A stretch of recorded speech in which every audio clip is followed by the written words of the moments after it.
Welcome back to the podcast. Had a little week off in Puerto Rico. Wasn't mad about that last week. Came back with a 70-degree drop in temperature. That does suck.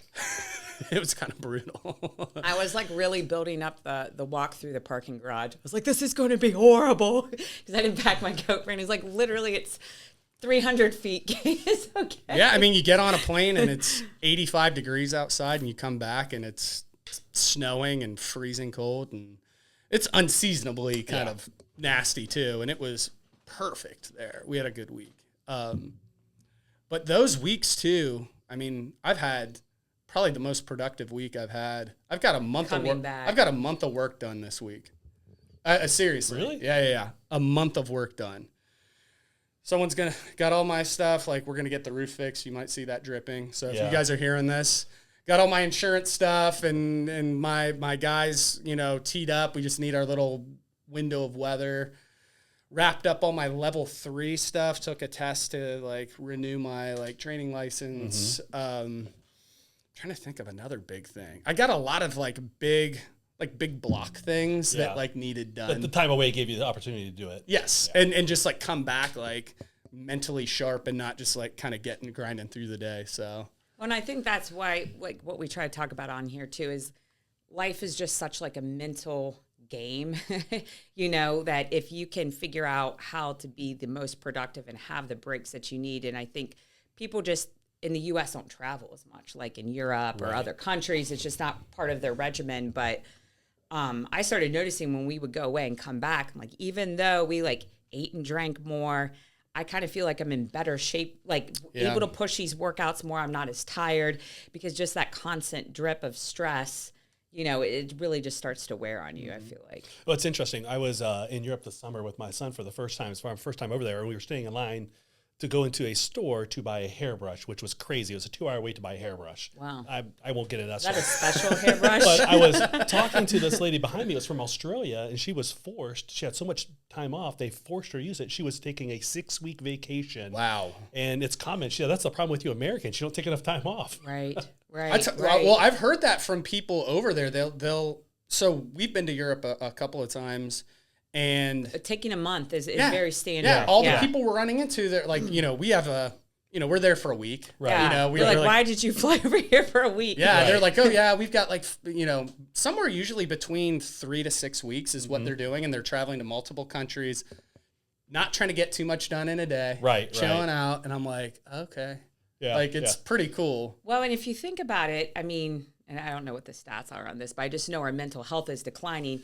Probably if we look at the amount of sick days that Americans take, the amount of medication we're on for anxiety, depression, I mean, maybe some of that could just be counterbalanced with taking some good old-fashioned vacation. Well, there's some trade-offs. Like you said, you're going to run into a 2-hour line for a hairbrush. Right. A lot of things are in disrepair sometimes, depending on where you're at. Well, coming from a finance standpoint as well, I always bring up, your productivity is much lower than ours. For sure. Right. Yeah, you go to Italy, and that's where you I've really noticed that there. Nothing runs on time. Right. Businesses are arbitrarily closed constantly, and they don't that's really in Puerto care. Rico too. And we were talking about that. Maybe this is a good thing. Maybe you should always have hey, I want my Starbucks.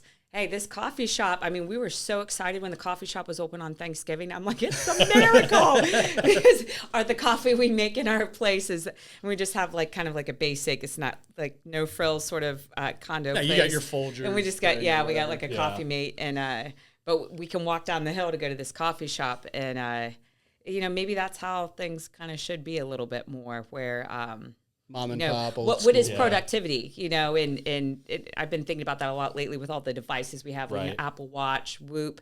Hitting all your markers. If I'm hitting 15,000 steps a day, if I'm getting in my move goal, but then it stresses me out so much. I'm tired, exhausted for the next workout, and then just even aesthetically holding on to extra weight or body fat because I'm stressed. What's the point, But not to dive into that. We have you on here for a reason. Yeah, absolutely. So what I like to do is usually just talk to people. If you could give me a 5-minute synopsis on what you grew up from like a physical activity standpoint, and then maybe lead us into how you got into finding us and training here, and then we'll kind of go from there. Yeah, certainly. I grew up in a really small town, Northeast Ohio. Probably half the population was Amish, and not tourism Amish like you see in Holmes County. This was Northeast corner, and I remember actually going to elementary school. Half the kids were Amish. Okay. They would stop going. Where is I this think at? A small town called Mesopotamia, the Fertile Crescent. But it's in Trumbull County, Ohio. Okay. And grew up on a little dirt road there, very rural. Small school, graduated 32 people. It was the largest class in quite some time, but public school, of course. And one of them is my wife, believe it or not. We grew up about a mile apart on this dirt road, so it makes the holidays really easy. There we go. The families are in the That's same cool. area. But growing up, we had an opportunity. We just did every sport because the school was so small. Yep. You had to. But there were certain sports we didn't have. Like we didn't have football, for example. We had a hard time fielding a baseball team. But I played baseball. Basketball is my favorite sport. I remember my senior year, I joined the golf team because apparently you need 6 people on the golf team. I'd never golfed in my life. They only had 5 kids. And so they gathered some golf clubs and gave me a bag, and I was on the golf team my senior year. That's so, awesome, though. Yeah, it was. You got to experience everything. Yeah. And so it really gave me this drive for competition. And my wife may say sometimes I'm too competitive.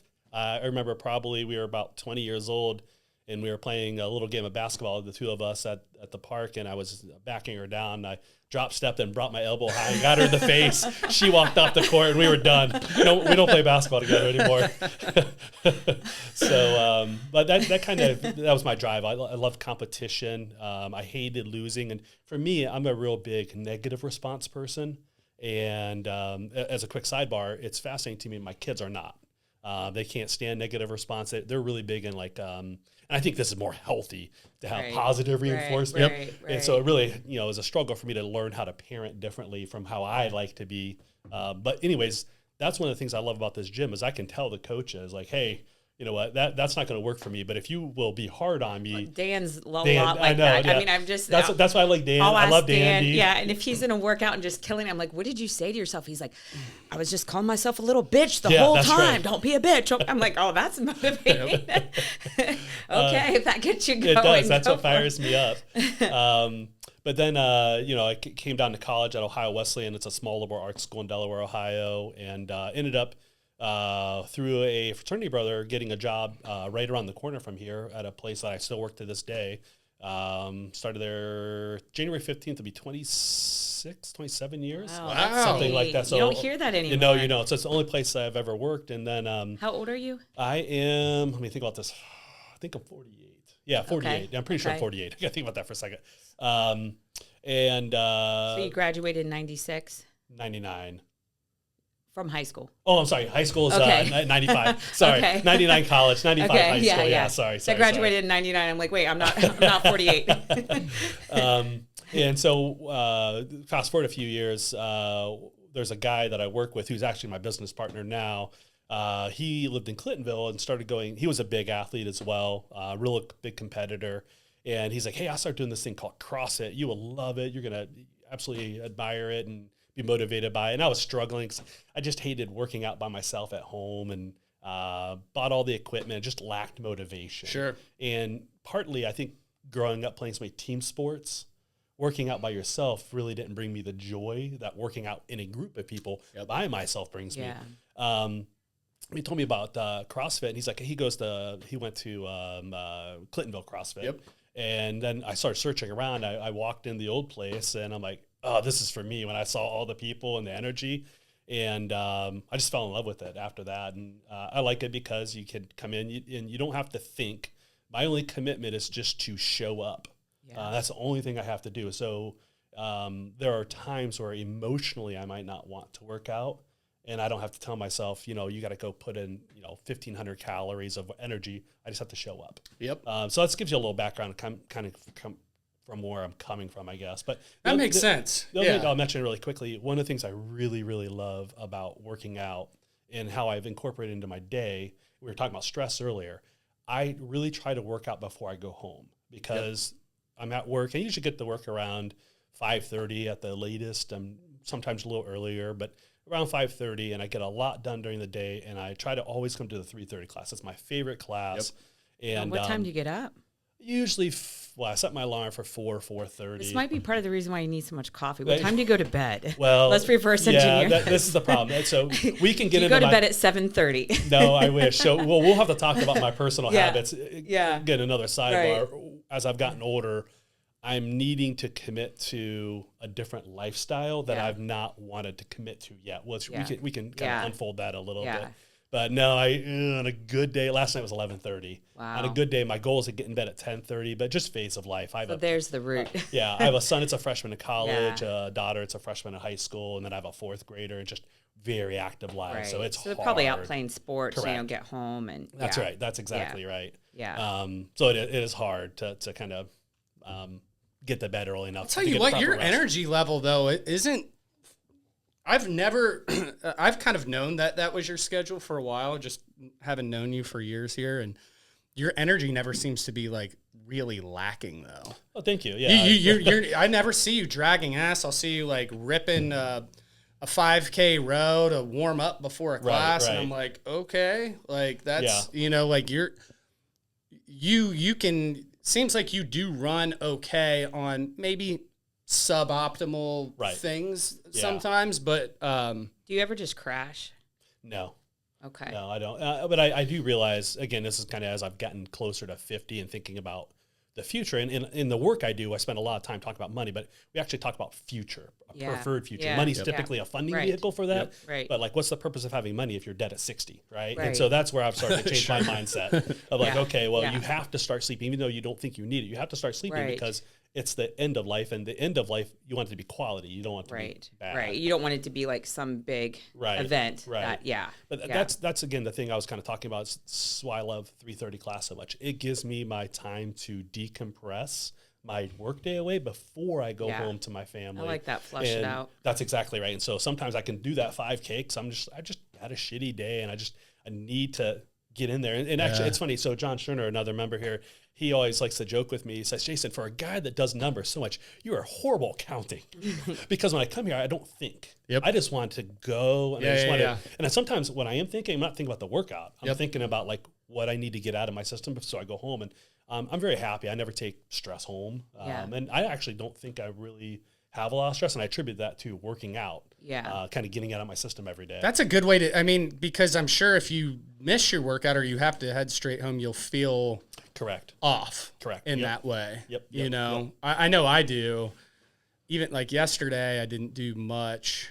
Thursday's kind of like I'll take a day off class and I'll be in here a lot and do a lot of work, and then our whole house was angry yesterday because the kids didn't work out. Last night. Brandon didn't work out. I just did yoga, and it's like the whole house was melting down. The kids didn't have like a sport or anything at night. It was a bad. Finally, we're watching a movie. We just turned it off. We're gonna just start this whole bed. Everyone's going to bed 45 minutes. We just need to end the day because everyone's screaming, and I'm like, we all need to work out or something. This is bad. We had the kids doing pull-ups last night.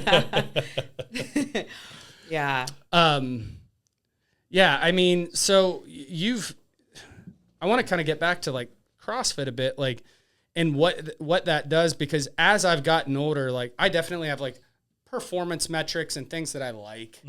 I've gotten way further away from the nitty gritty details of like cycling chest to bars and like upping the weight on my deadlift to using it for like bigger things, like how does this make me generally feel? How have I felt over the last month? Right. Things like that. And I think as you get older, that's what I've really noticed from like the more of the benefit is now like treating it a lot less like a game or a sport, which I still do day to day. Like I want to do good and I try it hard in the workouts and stuff, but it's like, it's more like, what is this doing for me? Like from a benefit, like, am I like keeping my weight inside of a good range? Do I feel good? Do I feel strong? Mentally, do I feel okay? So that's where I think it kind of goes. Yep. You know, have you felt that kind of shift in any way or like? Yeah, certainly. One of the biggest is, one of my ultimate fitness goals is just to be healthy and strong enough to compete with my kids. Yep. Play dad, which I love to do. Yep. So that's a big piece of it. Sometimes that's playing basketball. Sometimes that's playing catch. Sometimes that's just let's go for a walk or a jog. And I don't want to be the reason that we can't do something like that. Yep. I have noticed really, and I'll say this year in particular, the second half of this year has been I can start to see, and I don't know if it's just my body aging or me slowing down. And I actually think it has more to do with I've not been able to get into the gym 5 days a week, which that's always been my routine because of family commitments, travel, whatever. I've had a wonderful year, but something had to give, and sometimes those workouts are it. So what I'm so trying a little to focus less on, attendance, right? That's right. So I'm maybe a 4 day a week instead of a 5 day a week, but I can see that. Yep. Yeah. And what it comes down to for me now is, okay, well, what is it you want to accomplish? Is it a physical way you look? But not for me. To me, it's like, am I healthy? Am I going to be able to see my grandchildren when they're there? Am I going to be able to have this life? And again, we live a very active lifestyle, so I want to be able to keep up with that. So I guess for me, it's changed from necessarily not competing with somebody that's next to me, although I still do. I always trying to look over where are they. But at the end of the day, it's like I'm here to be here longer on this earth at a quality time with my family. Absolutely. That's awesome.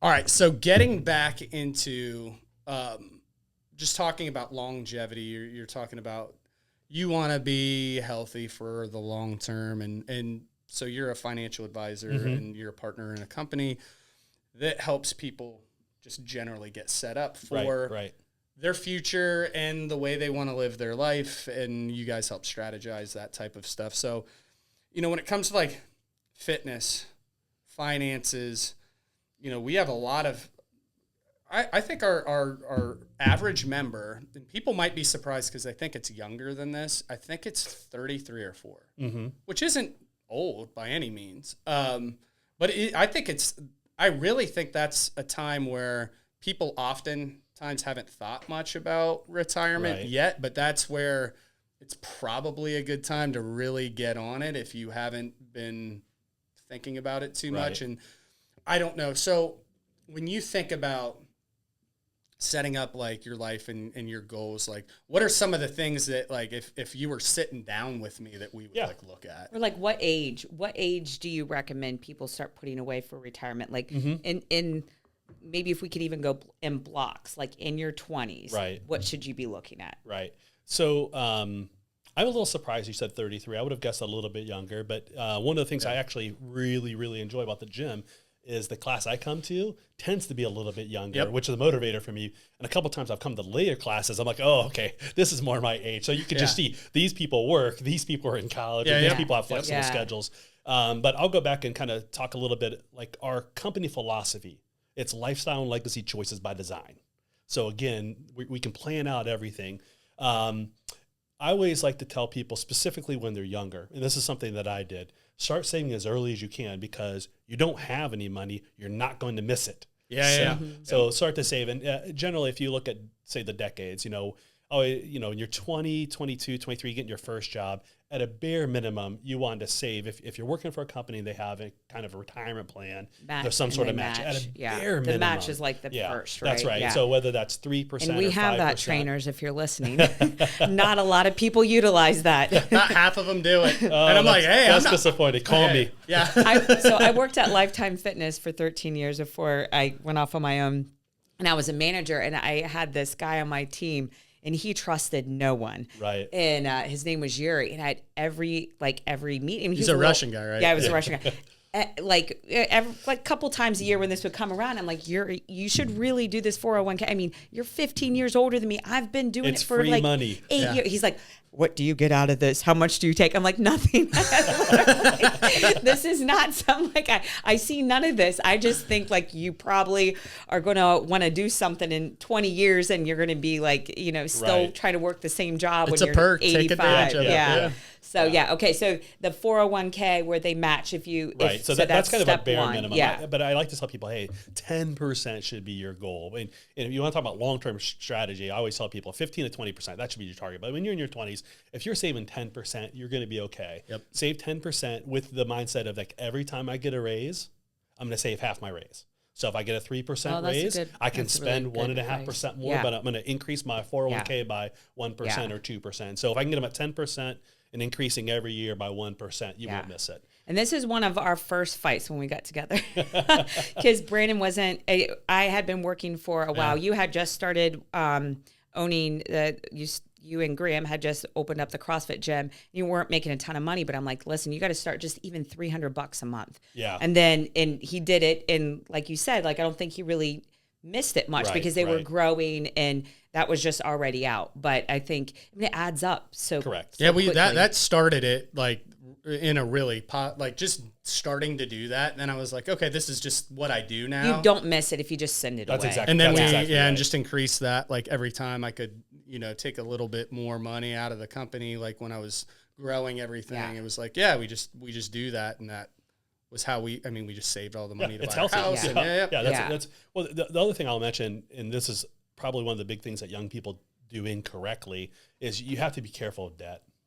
Debt can get you upside down so quickly, and it's so easy because that's good advice. It's just one of those things where we want to be able to enjoy today. And one of the things I always preach to the people that I work for, that I serve, is my job to them, my obligation to them is to balance today's happiness against tomorrow's financial security. There's a balancing act. We can't save everything for tomorrow, right? Because tomorrow's not guaranteed. Today, the present, that's a gift, right? So we have to make sure that we still live today, but we can't use credit cards to do that. And so just making sure you don't get upside down, and there's good debt and bad debt, And good debt would be like owning a home, potentially property. I actually think sometimes but generally speaking, I owned a home during the 2008, and it was not a good investment. Right. Yeah.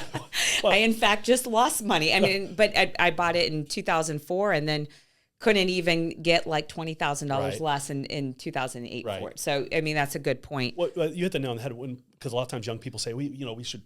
My parents told us we should be buying a house. Yeah. I tell people, you have to be positive, really damn sure that you're going to be in a house for 5 to 7 years. If you're not sure, and I know sometimes things change, you just don't know, but if you don't know you can be there 5 to 7 years, it's not. That's good advice. It's too risky. Right. It's just, it may cost more over the time, but it's better to rent. That flexibility. Because there's these things that we have in our mind, and I just want to ask you your personal opinion on this, because when we were traveling to Europe this summer, our refrigerator broke and we weren't home. And I'm like, that's it. When the kids graduate high school, I want to own nothing. I'm like, do we really need to own? Is owning a home, do you feel like, or multiple properties, sometimes overrated in the U.S.? Yes. The short answer is yes. So if we talk about like owning a second home, and I tend to work with people that have the means to do so. It's never financially, when I talk about like financially beneficial, it's never profitable to own a second home. It's a cost. And if you're in a position where even you can afford that luxury, even if you rent it out, feel like... Well, getting into some specifics there, to be very technical, you can't use a home that you're holding out for rent. If you're claiming it as a business, you can only use it for like 7 days personally. But gotcha. If you're not claiming it for tax purposes, then you can rent it out and live in it. But you find almost always it is an extra cost. It's an expense. It's like taking a vacation. Yeah, it is. It's like taking a vacation. My wife and I have talked about, hey, someday would we want to buy a second home? And she says it perfectly well. She's like, no, there's too much of the world that I want to see. Yeah, I don't want to get stuck in one place, and then you Yeah. feel obligated to use it. Right. Now, there are people, and we have offices in Naples, Florida, and Columbus, Iowa, our 2 offices. We have clients in, I think, 40-something states. But generally, a lot of people from Central Ohio will buy a second home or rent a second home in Florida because right now, you want to get away after the holidays, and January and February, March, a little bit cold. And as you age, they actually find that the temperature is so much better on their bodies. And that's it. And so if you have the resources, then go ahead and do it. Right. Yeah. Okay. Yeah. Okay. So then that's in your 20s, start to look at matching at least a 401k. Bare minimum. That's right. And then what about your 30s? So this is usually when people are getting married now, starting families. It's a little... Right. The biggest advice I could give to people would be to communicate if you have a significant other. Just make sure that you guys are on the same page with regard to no hidden credit cards. No hidden credit cards. Like what's important. Like you may think, okay, I just spent $500 on this snowboard. Do you guys need to discuss that? Like, what's the level where you got to have a discussion? Yeah. And the people that I have seen that have the best marriages, in my opinion, are people that can argue and fight, Get everything out. There's nothing hidden, nothing building up. That like, here's how we feel about You're what on you my just team did. with that. Yeah. Yeah, don't hold back. It just builds and builds. Clear and it all builds. out. That's Yeah. exactly right. Yeah. So that's the thing I would say. Just make sure you're communicating. But by your 30s, you have to have a plan of like what we should be probably into our career a little bit. And sometimes that, I'm going to make a job change every few years or whatever. But at that point, you should be probably pretty close to saving 15% of your income. 15%. Yeah, that's exactly right. And you think towards retirement is what we're talking about. Well, yeah. Or you just mean in general? In general. So Okay. there are reasons to save in retirement accounts because you can get some current tax benefits. Yeah.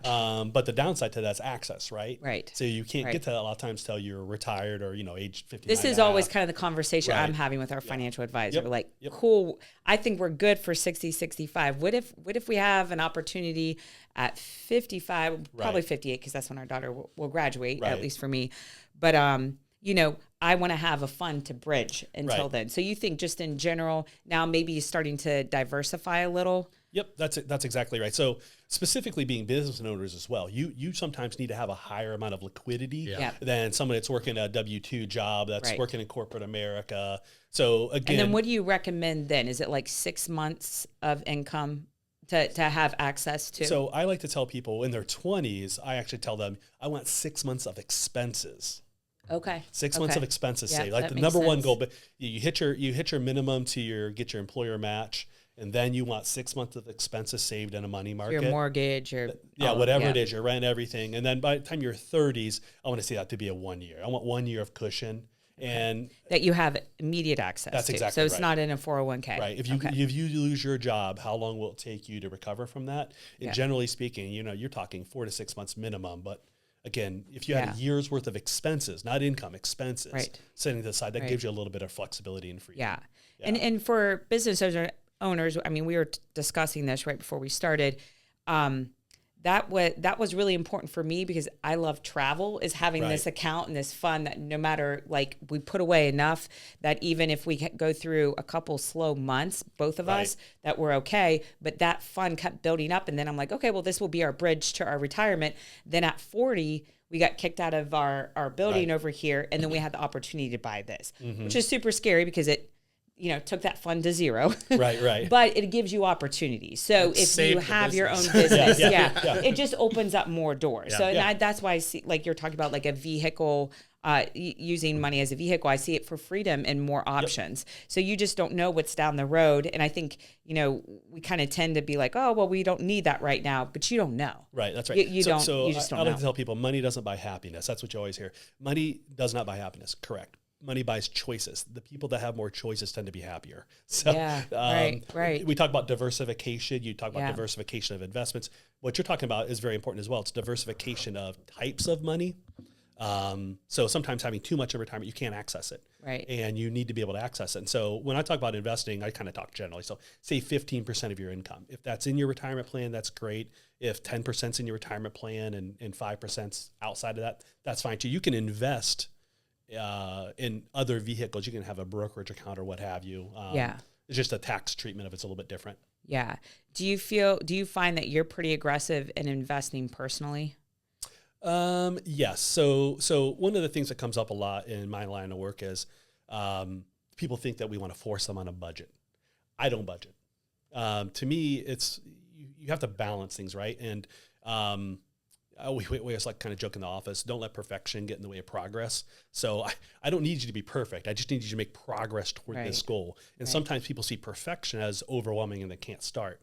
And so what I do personally is same thing with diet. Like big picture, because we're all going to, like, I see that very similarly, like like almost like a budget. Like we're all going to kind of eat things we shouldn't. And hey, that's your thing. You liked it. Brandon loves cheese. I like this other thing, but whatever it is, it brings us happiness. It brings us joy.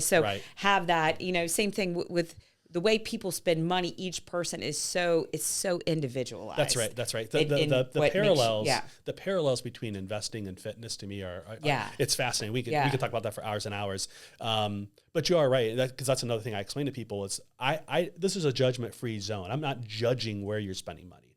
What I'm trying to help you understand is figure out where it is you want to go and I'm going to help you get there. We'll design a plan together to get you there. Yeah. You're the one's going to have to make the sacrifices. I'm not. So if you're not willing to make that sacrifice, if you're not willing to give up that cheese to get to that weight that you want, then I can't do that for you. Right. Yeah. And what are the biggest things that you see people struggle with giving up? Today's joy, keeping up, and living above their means. Yeah. And that's what I wondered if you, So it's like, hey, we have our starter home. Why can't that be your forever home? Right. We have a house. It's decent. We could try to level up, but that gives me so much anxiety. And then we might not be able to travel. So we're going to probably just be there. Yeah, that's and be happy with it. We are actually still in our house that we built as our very first house. And same thing. We're thinking about putting an addition on. And every time I think about it, I'm like, oh, that's so much money. I'm like, we'd be debt free in a couple of years. And the freedom that provides for. That's real. Yeah. And just look, I think we see that. We live here in Upper Arlington and we see that, it's just kind of like what people do. Yeah. Like, hey, you get married, you get your home, then you get your bigger home, then you get your second home. Then your bigger car. Yeah. And then, but it's not even specific to this area. I just think, when you're living in an area that's more affluent, that's what you see. And so keeping up. Well, the social piece of that's really, really big. Yeah. Specifically when you start to, where I guess I see it more in people is when they have families. And we have to do this for our kids. I'm like, you don't have to do anything. Right. There are things you could want to do. Do they need a brand new car? Right. Could they have a used car? Do you, well, and I see this a lot. We do it too. There's specialized coaching you get. I value, that's another similarity or another parallel, fitness and finance.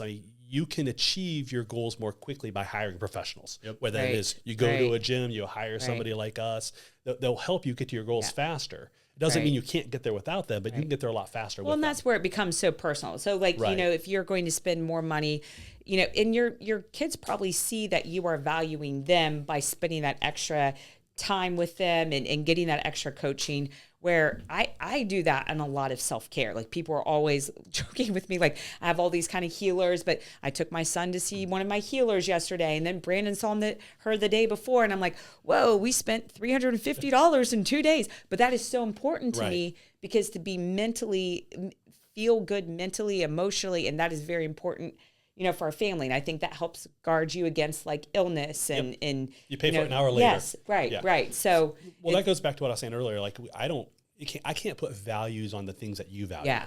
Right. And that's not my job. I'm trying to draw out from you what it is that's important to you. Right. And then if health is important to you, then that becomes a big budget. Living in alignment. That's not a discretionary item. Yes. Right. Okay.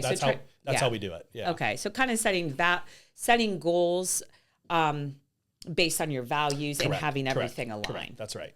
Okay. That's exactly right. Cool. Okay. Because it's fascinating to me. I think families in particular pass on to the next generation children. We always talk about you can pass your values, not just your valuables. And sometimes that healthy lifestyle that you live gets passed on to them, and it's good habits. Right. Well, it's probably why I focus on mine so much, because I'm coming from the opposite. Small towns. Yeah. People don't work out. I grew up on a farm on a dirt road, and Brandon's like, I understand why people are sedentary out here. Everyone drives. You drive someplace, and everybody There's wants not this sidewalks. huge meal, and No, when I would run up and down our dirt road, our lanes of dirt still. We live on a county road that's still dirt. People would look at me like I'm insane. Yeah. Like, what is wrong with you? Do you have a problem? Well, nothing's set up. Nothing's set up for. It's set up to drive, park, get your stuff, go home, sit in front of the TV. Right. It's just, that's the way. Like, sedentary, yeah. Correct. Yeah, and then we would go maybe like to the county fair or whatever right out there, and it's just like you can see people are wearing it a little bit too, like where it's just like I can see how this lifestyle out here, unless you're working on the farm, right, or doing something like very active. And I think it all started where everyone was working on the farm, and then they ate like that, and then they stopped. I know that with my dad, he was very active working on the farm. He was a dairy farmer, and then the first year he had a desk job, like 50 pounds, just correct. Yeah, because you don't change your diet. You're accustomed to eating a certain way. Right, and then you're sitting in front of stuff too. But not to get sidetracked here too much. Okay, so we've got 20s, 30s, and more about like communicate if you're starting a family or significant talk about other. what's important, like how important is savings to you, like what are the things you're saving for. You have to have alignment. Yes. So we could talk about like, okay, Yeah. we need to save 15%. If we don't agree as to why, we're not going to do it. Yep. Right. So that has to be in alignment as well. But then in your 30s, you got to start taking care of more things as well. You got to take care of all the potential downsides, i.e., make sure you have proper amount of life insurance. Do you have disability insurance? Are you starting to talk about whether you're saving for college or not? Are you going to retire early? What happens if Social Security is not there? Social Security is one of the major income sources for most retirees. Well, if you're 30, it doesn't look that great for Social Security, so that income may not be there. Yeah. So you just got to make sure that you can afford to retire on your own money, not on things like Social Security. Yeah. Okay. So then that brings us up to 40s. Mm-hmm. Yeah, 40s, then you should be really focused on making sure that you're moving toward the direction you want to. So in the 40s, what I've noticed is people's expenses, probably late 40s to early 50s is probably the most expensive phase of life. Yeah. Yep. And so it's harder to save. So if you don't have that trained into your system, you might not be. We're running into that like right now. That's right. Based on our son's Christmas present we bought Yeah. last night. Yeah. Well, everything's expensive, God. right? So we just literally a phone's $1,200. Right. Yes, exactly. Man, I feel like you're opening this tiny little thing at Christmas and it's $1,200. Exactly. Yeah. Okay. So having those, not letting go of all the habits you've staying set. disciplined. That's exactly right. Staying disciplined, keeping so still 15%. Yeah, and then starting to look at where will we be? 15 to 20. Yeah, if you want to retire by 65 with the expectation that you're going to live between 90 and 100 years old. We were just talking about this, like life expectancy. That's exactly right. Yeah, and not only that, you have to look at it from a quality of life too. Like, do you want to not be able to do anything when you're retired? Right. Like, what is it you want to do? But yeah, you should be getting near 20% by the time you're in your 40s. That should be a goal. Okay. So then what do you advise? Say the goal is to retire. So I think most people want to retire a little earlier than 65. So let's just even say 60. Yep. Yeah. And you want to live to 90. What, do you have like a certain percentage of your income that you should be living off of every year or be able to, or how do you project that? Yeah. It's very specific, but I'll answer your question. Because everyone's so different. Yeah. Do you have a mortgage left or? Well, and it depends on what's important to you. Like there are people that can retire with very little money if they don't plan on traveling or, they're just going to stay locally and they live very, modestly. Right. If you want to live large. Well, yeah. What's the, I kind of look at a couple things. Like what's the rush in retirement if you can't do all the things you want to do? Yeah. So I'd rather work a little bit longer and have a lot more fun. Exactly. Yeah. But I always come back to are you running from something or are you running to something? So I want to retire at 55. I want to retire at 60. My question is why? You're halfway through life. What are you going to do? Yeah. And if you don't know what you're going to do, you're going to be unhappy. Right. So sometimes people quit. Advice, they're not happy with their job. And so they're like, well, I'm going to retire early. And my advice to them is, we can work on a financial plan to get you there, but you're not going to be happy. Right. So let's focus on what's going to help you be happy. This is a little bit of life, a little bit of therapy coaching, in here too. Yeah. Life coaching. That's exactly right. It's kind of similar to the diet, Why aren't we doing these things? Okay, let's dig layers deeper. It's always deeper. No, that's good. So maybe making these life changes now so that you're happier, you're probably going to live longer then. Right. And do you need to change and if you're happier, you can also work longer. Right, so, exactly. Yeah, that's exactly right. By the time, there's a little rule of thumb I always like to say, you want 5 times your income saved by the time you're 50. 5 times your income saved. Okay.